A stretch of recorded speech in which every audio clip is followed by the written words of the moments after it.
All right, CNT120, Chapter 3, Chap3Lab. We're moving on to the transport layer. We want to look at some port numbers. Now remember, port numbers, think about it on your PC. Your PC, you have multiple things going on at one time. You have a browser open, doing D2O homework. You have your email open. You might have a music stream going. You might even have a video stream going. That data coming into your computer is coming in little chunks. And your computer needs to know, is this chunk a piece of email or is this chunk a piece of browser? Where does it go? So it actually looks at that TCP header to look for a TCP port number. Each application, each service that's running has an associated port number with it. So as that chunk of data comes into the computer, it looks at that TCP header and looks for that port number to know, oh, this is port 443. That is a secure web traffic. This needs to go to the browser. That type of thing it's doing. So we're going to look at TCP port numbers to see just that.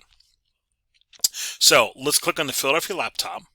We're going to open the browser that's here. We're going to open, we're not actually connected to the real internet, if you will, but we're going to open and try to generate traffic to the web server over here to generate some traffic that we can look at on our sniffer. So Philadelphia laptop, we're going to open the browser. We're going to browse to the web server. We're going to use the IP of the web server to generate some traffic. So let's go Philadelphia laptop. I think I had that open previously, so let me just open that again. Philadelphia laptop. We're going to go to the web browser here. It'll take a second to load. We have a lot of applications running here. And once I have that open, I'm going to put the IP address of the web server in there, 192.168.30.4. And I'm going to let that open and generate some traffic. So we'll take a peek at what's here. Welcome to the web server for Chap3Lab. And here's an addressing joke. I'll let you look at that. It should hopefully be some interesting, fun times there. Okay. Now that we generated that traffic, I'm going to close this out just to clean up my screen a little bit. And we are going to look at the sniffer GUI tab, and we want to look for TCP and HTTP traffic. So let's open our sniffer. This has pings in from previously, so I'm going to scroll down, and I should see some TCP traffic, some web traffic, then TCP traffic. So this was setting up a session to the web server, getting the web page, and then closing it down, if you will. That's what we're seeing there. So we want to look at one of these TCP messages, and we want to look at the TCP header fields. So I'll look at the first one that's here, and again I'll make this wider. And again, I want to look for in the IP, I'm going to look at the source and destination IP, and then the TCP header, we want to look at the source and destination port. So let me make this wider. And then here's the IP field, source 3176, that's coming from the laptop going to the web server. So this was me asking the web server, hey, we want to do, load a web page thing. So the source port here, 1025, in Packet Tracer, that's a high port number. That's coming from my browser in Packet Tracer. In real life, that would be a lot higher number, a lot higher port number in that dynamic port range, if you will. But in Packet Tracer, it's this right here. That's a high port number for what we're doing in Packet Tracer. So it's coming from my browser. And then the destination port is port 80, which hopefully you remember, port 80 is HTTP. That is the HTTP server. So that is the port number for that. It's us talking to the web server saying, hey, we'd like to get a web page from you. So the destination port is 80. When that traffic hits the server, it's going to that HTTP service on that server. Not the email, not the DNS. It's going to the web server service on that server. So it's using port 80. Now, here's our port numbers. Okay. If I were to look at I don't think I have you do it here, but I'm going to do it over here.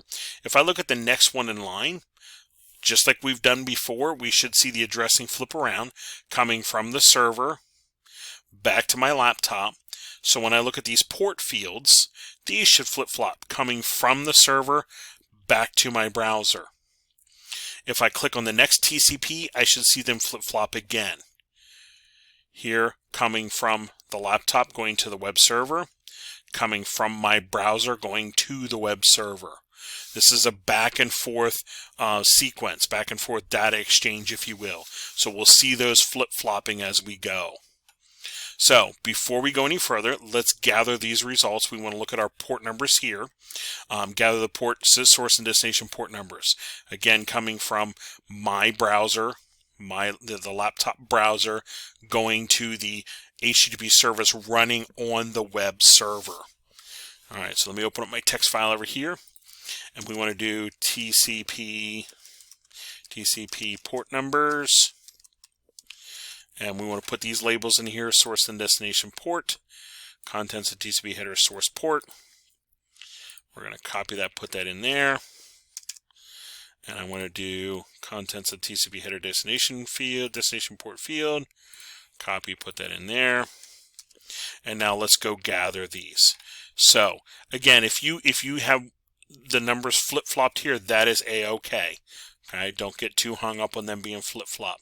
I'm going to grab the source port 1025 coming from my packet tracer browser, if you will. There's the source field. And then the destination 80, that's the web server, the web service running on that web server. Okay, so there's my port numbers.